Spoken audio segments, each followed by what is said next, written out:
साई संस्थांच्या कर्मचारी सोसायटी निवडणुकीमध्ये विखेंच्या पॅनलचा धुव्वा उडालेला दिसतोय।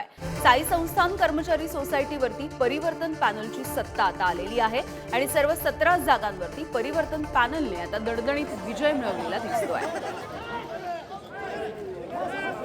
ही बातमी आपण बघतोय। साई संस्थांच्या कर्मचारी सोसायटीच्या निवडणुकीमध्ये विखेंच्या पॅनलचा धुव्वा उडालाय आणि या सोसायटीवरती आता परिवर्तन पॅनलची सत्ता आलेली आहे।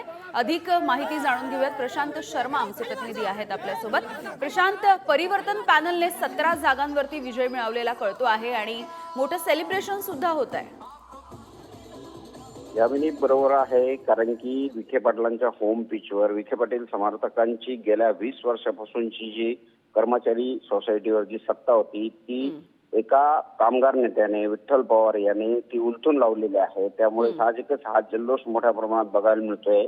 विखे पाटलांचे 2 पॅनल या निवडणुकीत उभे होते, मात्र त्या दोन्ही पॅनलना अवघी एक जागाही न मिळवता आल्याने कामगारांनी संपूर्णपणे ह्या निवडणुकीत विठ्ठल पवार यांना साथ दिल्याचं दिसून येत आहे।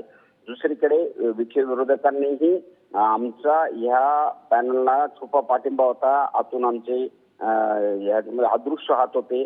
त्यामुळे दुसरीकडे विखे पाटलांच्याच होम पिचवर येऊन आता विरोधकांनी गणेश सहकारी साखर कारखान्यानंतर आता सोसायटीच्या निवडणुकीत शह दिल्याचं बोलले जाते। अगदी प्रशांत, तुम्ही सांगताय त्या पद्धतीने विखे पाटील यांच्या होम पिचवरच त्यांच्या पॅनलचा धुव्वा उडवलेला आहे, त्यामुळे हा किती मोठा धक्का आहे विखेंना?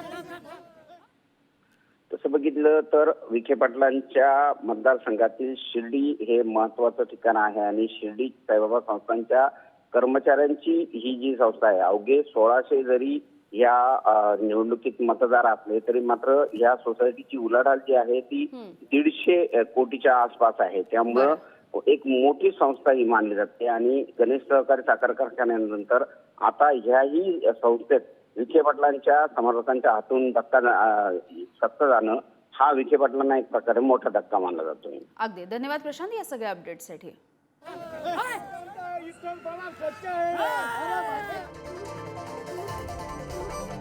साई संस्थांच्या कर्मचारी सोसायटी निवडणुकीमध्ये विखे पाटील यांच्या पॅनलचा धुव्वा उडालेला आहे आणि आता परिवर्तन पॅनलची सत्ता आलेली दिसतीये। 17 जागांवरती आता परिवर्तन पॅनल हे विजयी झालंय।